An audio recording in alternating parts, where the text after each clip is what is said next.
Friends, आज हम लोग घटनाचक्र सामान्य अध्ययन पूर्वावलोकन में आज हम लोग नौ एवं वायु परिवहन पढ़ेंगे। और नौ और वायु परिवहन के पहले हम लोगों ने सड़क परिवहन के बाद रेल परिवहन पढ़ा। आज ये लास्ट पार्ट है नौ वायु परिवहन, इसका मतलब जल परिवहन एवं वायु परिवहन। तो अभी हम लोग जल परिवहन के बारे में सबसे पहले देख लेते हैं। इसमें कुछ इंपॉर्टेंट फैक्ट्स हैं, वो देखते हैं कि भारत में अगर समुद्री क्षेत्र में देखा जाए तो बंदरगाह, पोत परिवहन, समुद्री जहाज निर्माण और एक समुद्री जहाज मरम्मत तथा अंतर्देशीय जल प्रणाली है। तो समुद्री क्षेत्र में कौन कौन सा हो गया? बंदरगाह हो गया, पोत परिवहन, समुद्री जहाज निर्माण, समुद्री जहाज मरम्मत, उसके बाद एक यहाँ पे क्या देख रहा है कि अंतर्देशीय जल प्रणाली है। ठीक है, तो ये शामिल है। अब भारत एक लंबे समुद्र तट वाला देश है, ये आप भी जानते हैं। और भारत में कितनी पूर्वी एवं पश्चिमी अगर तट को देखा जाए, ईस्ट एंड वेस्ट का जो कोस्टल एरिया है, तो उसमें देखा जाए तो 12 बड़े प्रमुख बंदरगाह एवं लगभग 205 छोटे बंदरगाह हैं। अब ये 12 से ज़्यादा हो गए, ये 12 से 13 हो गए हैं। ठीक है, तो आप ये 13 बंदरगाह हो गए हैं बड़े। वो 13वां बंदरगाह जो है मुंबई में है, बधावन पोर्ट है, तो उसी को 13वां बंदरगाह बोला जा रहा है। ठीक है, तो अभी यहाँ पे ये समुद्री परिवहन के माध्यम से अगर देखा जाए तो मात्रा के अनुसार अगर कितनी मात्रा का व्यापार होता है, तो देश का लगभग 95% किसके द्वारा होता है? समुद्री परिवहन, मात्रा के अनुसार। ठीक है, मूल्य के अनुसार अगर देखा जाए तो मूल्य के अनुसार 68% व्यापार किया जाता है। मतलब जितना भी भारत व्यापार करता है उसमें 68% का जो व्यापार होता है वो किसके द्वारा होता है? जल परिवहन के द्वारा होता है, समुद्री परिवहन के द्वारा होता है। ठीक है, और उसमें अगर मात्रा के अनुसार देखा जाए तो मात्रा के अनुसार 95%। ठीक, आगे देखते हैं। भारत की मुख्य भूमि एवं द्वीपों के सहारे फैला लगभग 7,517 किलोमीटर लंबा तट है। अगर देखा जाए तट की लंबाई देखा जाए, भारत की मुख्य भूमि एवं द्वीपों, मतलब भारत की जो मुख्य भूमि है वो तो है ही, उसके बाद जो द्वीप हैं, आइलैंड्स हैं, उनको अगर मिला दिया जाए तो 7,517 किलोमीटर भारत की तटरेखा है। इस तट पर 12 प्रमुख बंदरगाह हैं, अभी हमने बताया 13, तो 13 में आप ये वधावन को आप ऐड कर लीजिएगा।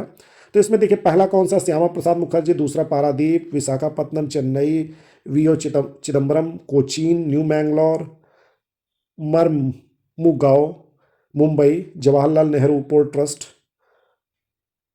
कामराजार एवं कांडला, उसके बाद बधावन। ठीक है, तो इसको 5 फरवरी 2020 को लिया गया 13वां बंदरगाह, जो महाराष्ट्र राज्य में स्थित है। और इसका नाम आप जान रहे महाराष्ट्र में कहाँ पे है? दहानू के निकट वधावन में स्थापित किया गया। ठीक है, इस परियोजना की जो अनुमानित लागत है आप इसे पढ़ लीजिए, 65,544 करोड़ रुपए लगाई गई है। आगे हम इसको देखते हैं कि क्या क्या है। अब इसके बाद जो हमें देखना है, यहाँ पे थोड़ा इंपॉर्टेंट फैक्ट है, देख लेते हैं। भारत में वर्तमान में कुल अगर अंतर्देशीय जल परिवहन को देखेंगे तो कुल राष्ट्रीय जल मार्गों की संख्या कितनी है? 111 है। गंगा नदी के इलाहाबाद से हल्दिया मतलब वो जो आप जान रहे हैं ना, वेस्ट बंगाल में है, तक के भाग को वर्ष 1986 में राष्ट्रीय जलमार्ग संख्या 1 घोषित किया गया। इसकी कुल लंबाई कितनी है? प्रयागराज से हल्दिया 1620 किलोमीटर, यह देश का सबसे लंबा आंतरिक जलमार्ग है।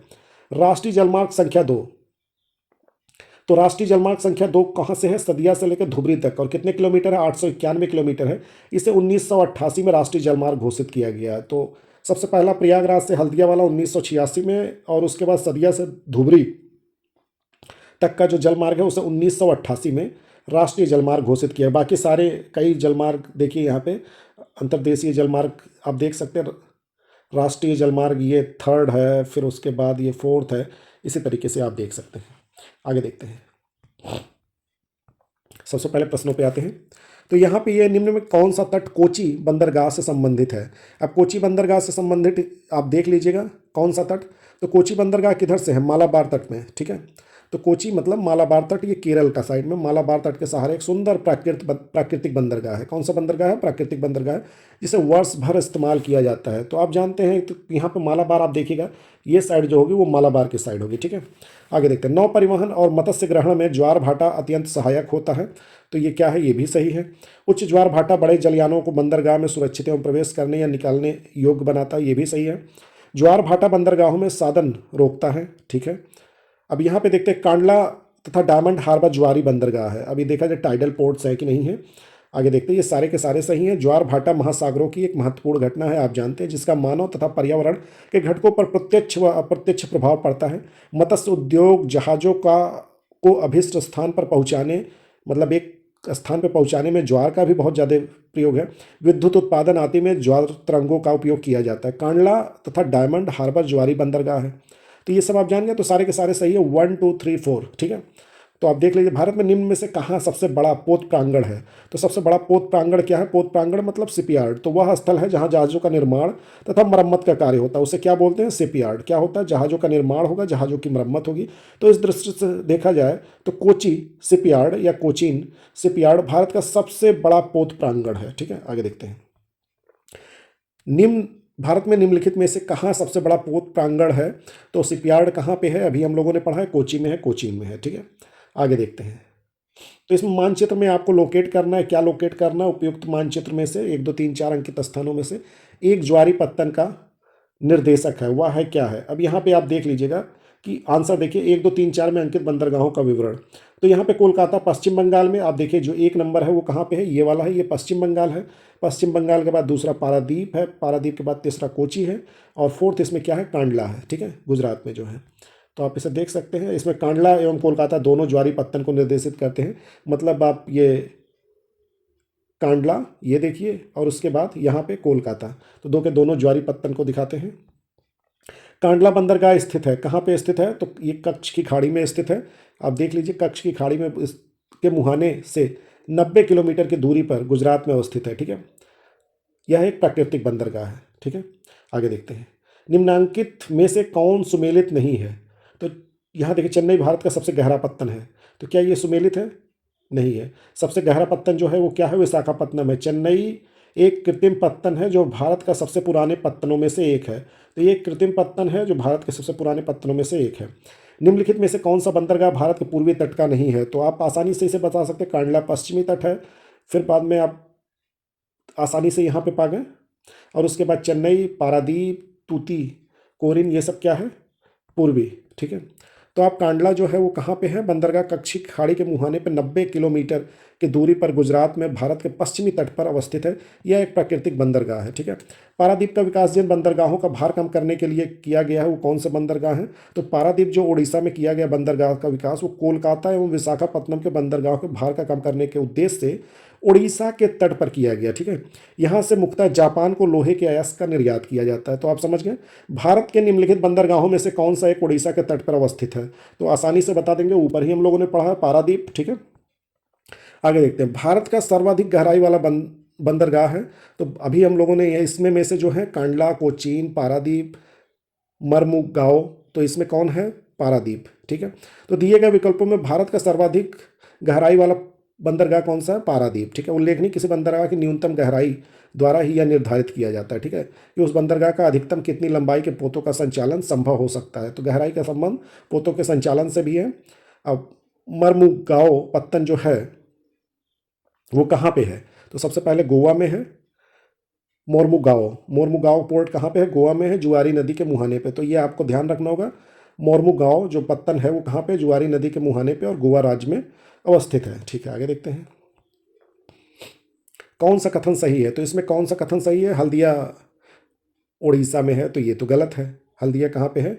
यहाँ पे आप पश्चिम बंगाल में है। पारादीप पश्चिम बंगाल में है, ये भी गलत है। कांडला गुजरात में है, ये सही है। मरमुगाओ कर्नाटका में है, ये गलत है। अभी गोवा हम लोगों ने पढ़ा है। ठीक है, अब यहाँ पे हल्दिया कहाँ पे है? पश्चिम बंगाल में है। कांडला गुजरात में है। मोरमुगाओ कहाँ पे है? गोवा में है। पारादीप उड़ीसा में है। ठीक है, आगे देख लेते हैं।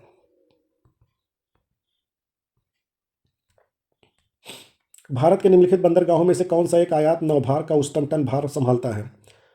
भारत के निम्नलिखित बंदरगाहों में से कौन सा एक आयात नौभार, आयात मतलब आप जान रहे हैं, निर्यात आयात को समझ ही रहे हैं, नौभार मतलब इंपोर्ट कार्गो का उच्चतम टन भार संभालता है, सबसे ज़्यादा लोड संभालता है? तो भारत का जो कांडला बंदरगाह है वो आयातक बंदरगाह है। ठीक है, वह 2014-15 में कांडला पत्तन पर सर्वाधिक आयात नौभार तथा निर्यात नौभार का वहन किया गया। तो कांडला ही है सबसे ज़्यादा निर्यात आयात, यहाँ पे आप देख सकते हैं। तो अब दिए गए मानचित्रों में ये फाइंड आउट करना है। तो यहाँ पे मानचित्रों में अगर देखेंगे तो A B C D है। तो ये में क्या है? यहाँ पे माहे, दूसरा कराईकल, सी पुडुचेरी, डी यनम। तो इसमें ये क्या है? संघ शासित राज्य पुडुचेरी, अगर देखा जाए कि मुख्य क्षेत्र कहते हैं 3 ऐसे क्षेत्र सम्मिलित हैं जहाँ पहले फ्रांसीसियों का शासन था, A B C D। ठीक है, तो आप जान सकते हैं ये सारे पुडुचेरी में ही हैं। तो माहे, कराईकल, पुडुचेरी, यनम। ठीक है, 4 पार्ट में है। आगे देखते हैं। निम्नलिखित में से कौन सा एक भारत का प्राकृतिक बंदरगाह नहीं है? तो इसमें में से ये ढूंढना है कौन सा प्राकृतिक बंदरगाह नहीं है। तो यहाँ पे कांडला तो हम जानते हैं, पारादीप भी हम जानते हैं, मुंबई भी, तो ये सब। चेन्नई एक कृत्रिम बंदरगाह है, ऊपर भी हमने। चेन्नई भारत का दूसरा सबसे बड़ा बंदरगाह है, ठीक है। प्रथम पे कौन है? मुंबई, अभी हम लोगों ने पढ़ा, भार और निर्यात आयात सबसे बड़ा कृत्रिम बंदरगाह है, ठीक है। कौन सा सबसे बड़ा कृत्रिम बंदरगाह है? चेन्नई है, खुला सागरीय बंदरगाह है, ठीक। आगे देखते हैं, निम्नलिखित में से कौन सा भारत के प्राकृतिक बंदरगाह हैं? तो अभी हम लोगों ने पढ़ा है, तो सबसे पहले इसको काट देते हैं, चेन्नई को तो कृत्रिम में काट देंगे, ठीक है। और उसके बाद तूतीकोरिन को भी हम लोग किस में ले जाएंगे? ये भी नहीं है, तो कोची और विशाखापत्तनम। विशाखापत्तनम एवं कोचीन बंदरगाह जो है वो प्राकृतिक बंदरगाह है, ठीक है। तो यहाँ पे जबकि चेन्नई एवं तूतीकोरिन कृत्रिम बंदरगाह, आर्टिफिशियल बंदरगाह है, ठीक है। तो आर्टिफिशियली ये बनाए गए हैं। आगे हम लोग देखते हैं, तो ये कुछ आपको फाइंड आउट करने हैं तटीय बंदरगाह यहाँ पे। तो इसमें सबसे पहला जो आपको दिख रहा है वो कहाँ पे है? तूतीकोरिन तमिलनाडु में, ठीक है। दूसरा क्या है? चेन्नई है। ये कहाँ पे है? तमिलनाडु। तो तूतीकोरिन चेन्नई दोनों कहाँ के हैं? तमिलनाडु के हैं। अब मछलीपट्टनम कहाँ पे है? आंध्र प्रदेश में, थर्ड में है। और विशाखापत्तनम कहाँ पे है? आंध्र प्रदेश में। तो दो बंदरगाह वहाँ के हैं, दो बंदरगाह वहाँ के हैं, ठीक है। आगे देखते हैं, तो इसमें भी मानचित्र में क्या करना है? ABCD से चिन्हांकित बंदरगाहों की अवस्थिति को उन बंदरगाहों के नामों से सुमेलित करना है। तो आइए चलिए इनके उत्तर पे सीधे जाते हैं, ज़्यादा टाइम ना लगाते हुए। तो यहाँ पे वेरावल वेरावल वेरावल कहाँ पे है? गुजरात में। कारवार कर्नाटक, तूतीकोरिन तमिलनाडु, काकीनाडा आंध्र प्रदेश। तो मैंगलोर बंदरगाह कर्नाटक राज्य में स्थित है। तो आप देख लीजिएगा इस क्वेश्चन को, आपको इस क्वेश्चन से वो करना था। आगे देखते हैं, निम्नलिखित में कौन सा एक आंध्र प्रदेश का बंदरगाह नगर है? तो इसमें आंध्र प्रदेश का बंदरगाह नगर काकीनाडा। काकीनाडा आंध्र प्रदेश का बंदरगाह नगर है, या एंकरेज, ठीक है। एंकरेज वो डीप वाटर पोर्ट है, या आंध्र प्रदेश का मुख्य बंदरगाह है। कौन सा आंध्र प्रदेश का मुख्य बंदरगाह है? काकीनाडा। आगे देखते हैं, भारत के कच्चे रूपरेखा मानचित्र में दिखाए गए निम्नलिखित बंदरगाहों में से कौन सा एक नदी तटीय रिवराइन बंदरगाह है? अब देखिए इसमें, तो इसमें ये फोर्थ नंबर जो है वो रिवराइन है। भारत के उपयुक्त में 1 2 3 4 में से क्रमशः कांडला, कोची, पारादीप, कोलकाता बंदरगाहों को दिखाया गया है। इनमें में से 4 से चिन्हित कोलकाता बंदरगाह हुगली नदी के तट पर स्थित है, इसी के लिए इसे क्या बोला गया? रिवराइन बंदरगाह, ठीक है। आगे देखते हैं, पत्तन जहाँ पे LNG टर्मिनल नहीं है। तो LNG टर्मिनल मतलब क्या है? Liquefied natural gas. तो भारत में 5 तरल प्राकृतिक गैस टर्मिनल हैं। अब इसमें में से दाहेज, हजीरा, कोची, दाभोल, एन्नौर, ठीक है। अतः स्पष्ट है कि कांडला में LNG टर्मिनल नहीं है। तो कहाँ पे नहीं? कांडला में नहीं, हजीरा में, दाहेज में, कोची में। तो ये सब में कहाँ पे है? तो ये सब में है, लेकिन कांडला में नहीं है, ठीक है। आगे देखते हैं, निम्नांकित में से किस स्थान पर 3 अर्धचंद्राकार समुद्र तट मिलते हैं? तो आप बड़े आसानी से कन्याकुमारी के बारे में आप बता सकते हैं, कन्याकुमारी के बारे में। तो यहाँ पे क्या हो रहा है? 3 समुद्र, हिंद महासागर, बंगाल की खाड़ी और अरब सागर। जब आप देखते हैं साउथ पार्ट, अगर मान लीजिए इंडिया का साउथ पार्ट है, तो यहाँ पे तो आप बंगाल की खाड़ी देख लेते हैं, ठीक है। और यहाँ पे क्या देख लेते हैं आप? अरब सागर देख लेते हैं इस साइड में। और यहाँ पे क्या देखते हैं? हिंद महासागर। तो ये तीनों आके मिलती हैं, ठीक है। आगे देखते हैं, श्वेत समुद्र परियोजना में नौ परिवहन नहर की लंबाई कितनी है? तो 167 किलोमीटर, 167 किलोमीटर। तो सेतु समुद्रम जो परियोजना है, भारत एवं श्रीलंका के मध्य पाक जलडमरू मध्य और मन्नार की खाड़ी, मतलब पाक स्ट्रेट जो है और मन्नार, गल्फ ऑफ मन्नार जो है, मन्नार की खाड़ी को जोड़ने का एक प्रस्ताव है। इसके अंतर्गत बंगाल की खाड़ी तथा मन्नार की खाड़ी के बीच 167 किलोमीटर, बंगाल की खाड़ी, मन्नार की खाड़ी, आप देख सकते हैं बगल में मैप में, 167 किलोमीटर के समुद्री मार्गों को पोतों के परिचालन योग्य बनाया गया है। तो बंगाल की खाड़ी और मन्नार की खाड़ी के बीच 167 किलोमीटर के समुद्री मार्गों को पोतों के परिचालन योग्य बनाया गया। सेतु समुद्र परियोजना जिन्हें जोड़ती है, तो बड़े आसानी से अभी आपने देखा मन्नार की खाड़ी और पाक खाड़ी, ठीक है। ओके, आगे देखते हैं, भारत में बंदरगाह प्रमुख और अप्रमुख बंदरगाहों के रूप में वर्गीकृत किए गए हैं। प्रमुख और अप्रमुख, निम्नलिखित में से कौन सा एक अप्रमुख बंदरगाह है? यहाँ पे दाहेज है। वर्तमान में भारत में कितने हैं? 12 प्रमुख बंदरगाह है, अभी 13 भी आपने जान गए हैं कि कौन सा है, तो उसमें ये आप जान सकते हैं। तो निम्नलिखित में से कौन सा एक अप्रमुख है? तो अप्रमुख कौन सा है? इसमें बी है, दाहेज, ठीक है। कोची आप जानते हैं, पारादीप उड़ीसा में है ही, न्यू मैंगलोर यहाँ पे कर्नाटका में है। तो अब दाहेज पोर्ट गुजरात के भड़ौत जिले पे है, जो साफ मौसम कार्य करने वाला एक छोटा पोर्ट है, ठीक है। साफ मौसम में ही काम करता है, मौसम का भी बड़ा प्रभाव होता है बंदरगाहों पे, ठीक है। अब यहाँ पे देखते हैं, तो यहाँ पे बंदरगाह हैं और उनके राज्य हैं, तो उनसे मैच करना है। तो कांडला कहाँ पे है? आप सीधे सीधे जानते हैं, गुजरात में है। नावा सेवा महाराष्ट्र में है। पारादीप उड़ीसा में है। तूतीकोरिन तमिलनाडु में, ठीक है। आगे देखते हैं। सूची 1 को सूची 2 से सुमेलित कीजिए और नीचे दिए गए कूट का उपयोग करते हुए सही उत्तर चुनिए। तो यहाँ पे क्या करना है, सूची में भी वही करना, बंदरगाह है और राज्य है। तो अलेप्पी कहाँ पे है, केरला में है। एन्नौर तमिलनाडु, पारादीप उड़ीसा, काकीनाडा आंध्र प्रदेश। तो आप इसी के थ्रू आप इसे समझ सकते हैं ऊपर वाले। कृष्णापट्टनम बंदरगाह के संवर्धन से निम्न राज्यों में सर्वाधिक लाभान्वित होगा। तो कृष्णापट्टनम अगर देखा जाए बंदरगाह से संवर्धन से आंध्र प्रदेश सर्वाधिक लाभान्वित होगा। यह बंदरगाह आंध्र प्रदेश राज्य में अवस्थित है। ठीक है। भारत का सबसे बड़ा बंदरगाह कौन है, तो अभी हम लोगों ने ऊपर भी पढ़ा था, मुंबई जो है पश्चिम तट पर स्थित प्राकृतिक पोताश्रय और देश का सबसे बड़ा पत्तन है। इस पत्तन ने देश के औद्योगिक विकास में महत्वपूर्ण भूमिका निभाई है। आगे देखते हैं, भारत का बृहत्तम प्राकृतिक बंदरगाह कौन सा है, तो आप मुंबई अभी हम लोगों ने ऊपर पढ़ा है। भारत का 13वां प्रधान बंदरगाह किस राज्य में अवस्थित किए जाने वाला है, तो आप आसानी से जानते हैं महाराष्ट्र में। 13वां जो बंदरगाह है महाराष्ट्र राज्य में स्थापित किए जाने का निर्णय जो है केंद्रीय मंत्रिमंडल 5 फरवरी 2020 को लिया। यह बंदरगाह महाराष्ट्र के दहानू के निकट वधावन में स्थापित किया गया है। ये वधावन ये पोर्ट ही है, आप देख सकते हैं मैप में। गंगा नदी के निम्नलिखित में से किस भाग को राष्ट्रीय जलमार्ग घोषित किया गया है।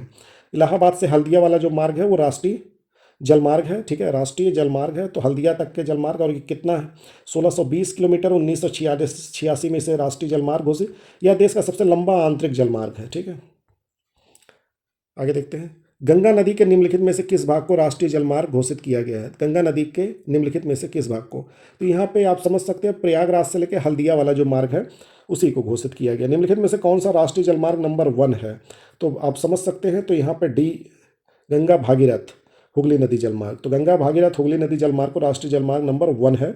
यह प्रयागराज इलाहाबाद से हल्दिया तक तथा भारत का सबसे बड़ा जलमार्ग है। आगे देखते हैं, राष्ट्रीय जलमार्ग एक जोड़ता है, तो बहुत ही आसान है, किसको किसको जोड़ता है, हल्दिया को इलाहाबाद से जोड़ता है।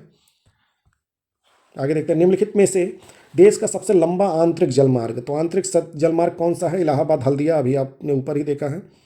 आगे देखते हैं,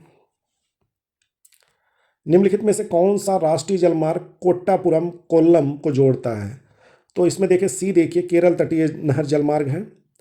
तो केरल में स्थित पश्चिम तट पर नहर जलमार्ग जो है वो कोट्टापुरम को कोल्लम से जोड़ता है। ठीक है, राष्ट्रीय अंतर्देशीय नौवहन संस्थान अवस्थित है, कहाँ पे है, पटना में। राष्ट्रीय अंतर्देशीय नौवहन संस्थान पटना में अवस्थित है। इसकी स्थापना फरवरी 2004 में की गई।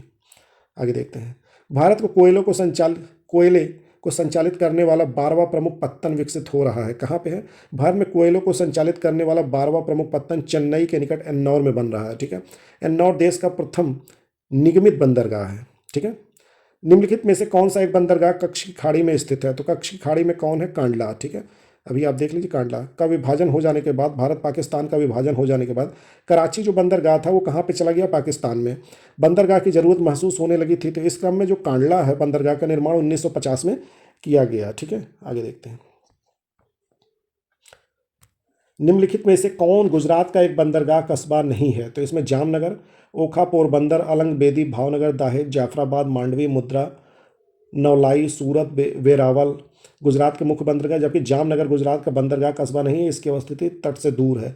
तो सभी क्या है, बंदरगाह वाले कस्बे हैं, बट इसमें जो एक जामनगर है वो क्या है, बंदरगाह कस्बा नहीं है।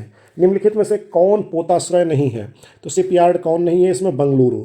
तो प्रयुक्त में से कांडला केरल, ठीक है, मैंगलोर कर्नाटक प्रसिद्ध पोताश्रय है, जबकि बेंगलुरु कर्नाटक में स्थित एक स्थल आबद्ध नगर है जहाँ पर कोई पोताश्रय नहीं है। तो कहाँ नहीं है, यहाँ पे बेंगलुरु में। ठीक है, आगे देखते हैं, भारत के निम्नलिखित बंदरगाहों में से कौन सा एक खुला सागरीय बंदरगाह है, तो खुला सागरीय बंदरगाह के बारे में आइए पढ़ लेते हैं। खुला सागरीय बंदरगाह उस बंदरगाह को कहते हैं जहाँ जलीय पोत, ठीक है, तट से दूर खुले सागर में ही लंगर डालते हैं। जो शिप्स होती है वो कहाँ लंगर डालती हैं, खुले सागर में। भारत में इस प्रकार का पत्तन चेन्नई है। ठीक है, जहाँ तट से दूर समांतर जहाजी घाटों का निर्माण किया जाता है, तट से दूर। ठीक है, तो वहीं पे ये लंगर डाल के शिप्स रहती है। निम्नलिखित में से कौन सा ब्राह्म पत्तन का विशिष्ट उदाहरण है, अभी हम हल्दिया के बारे में, ब्राह्म पत्तन का वह पत्तन होता है जो गहरे जलीय भाग में स्थित मुख्य पत्तन का सहायक पत्तन होता है।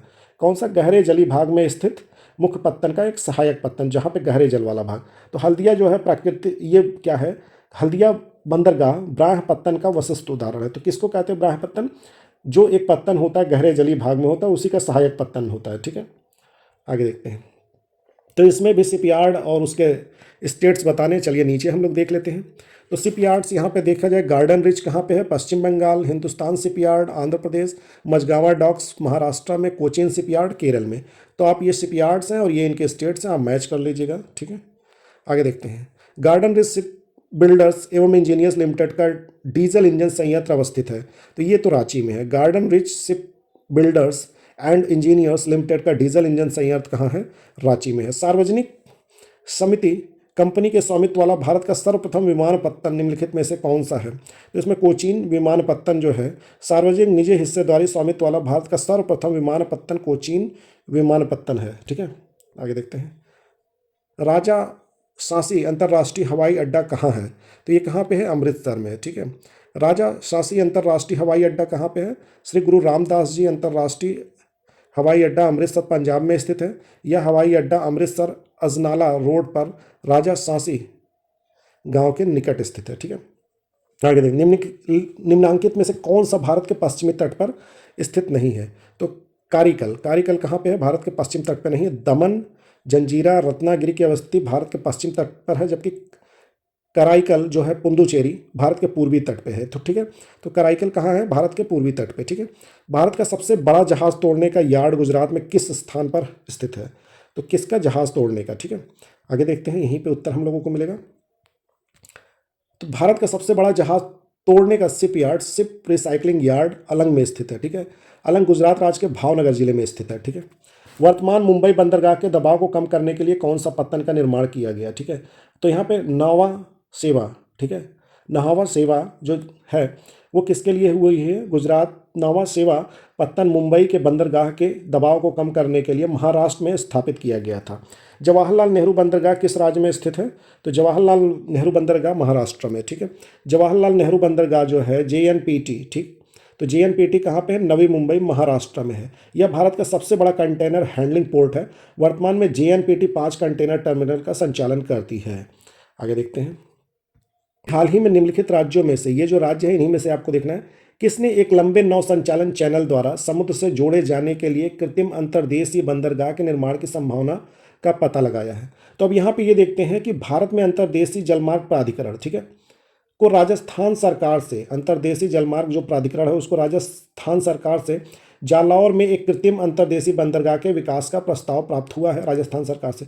यह बंदरगाह कच्छ की खाड़ी के साथ एक चैनल का विकास कर अरब सागर से जोड़ने के लिए प्रस्तावित है, ठीक है। कच्छ की खाड़ी को अरब सागर से मोरी क्रीक से जालौर, मोरी क्रीक से जालौर को जोड़ने के लिए एक नहर का निर्माण किया जाना प्रस्तावित है, ठीक है। चलिए, निम्नलिखित में से कौन सा पोताश्रय नहीं है, इसमें बंगलुरु पोताश्रय नहीं है, आप आसानी से समझ सकते हैं इसे। आगे देखते हैं। निम्नलिखित में से कौन सा एक सही सुमेलित नहीं है, तो सही सुमेलित कौन सा नहीं है, यहाँ पे ये देखते हैं डी, ठीक है। तो यहाँ पे मोर्मुगांव ये कहाँ पे है, गोवा में। पारादीप उड़ीसा में। मैंगलोर ये कहाँ पे है, कर्नाटक में। मुद्रा कहाँ पे है, गुजरात, ये गुजरात में है। और यहाँ पे आंध्र प्रदेश लगा है, तो आप समझ सकते हैं। आगे देखते हैं। मध्य प्रदेश का कौन सा हवाई अड्डा क्रियाशील नहीं है, तो पन्ना, पन्ना हवाई अड्डा क्रियाशील नहीं है। इसके अतिरिक्त खंडवा, सतना के हवाई अड्डे भी क्रियाशील नहीं है, तो ये आसानी से आप समझ सकते हैं। उत्तर प्रदेश के निम्नलिखित में से किस हवाई अड्डे को भारत के केंद्रीय मंत्रिमंडल ने 24 जून 2020 को अंतर्राष्ट्रीय दर्जा स्वीकृत किया है, तो इसमें कौन है, कुशीनगर। 24 जून 2020 को केंद्रीय मंत्रिमंडल ने कुशीनगर एयरपोर्ट उत्तर प्रदेश का अंतर्राष्ट्रीय हवाई अड्डे का दर्जा दिए जाने को मंजूरी प्रदान की है। भारत में वायु परिवहन कब प्रारंभ हुआ था, तो आप देखिए 1911 में। और इसमें क्या हुआ था, इलाहाबाद से नैनी, जिसे आज प्रयागराज का नैनी के मध्य उड़ान के साथ मानी जाती है। तो वायु परिवहन कब स्टार्ट हुआ था, 1911 में, इलाहाबाद से नैनी के मध्य, ठीक है, उड़ान में।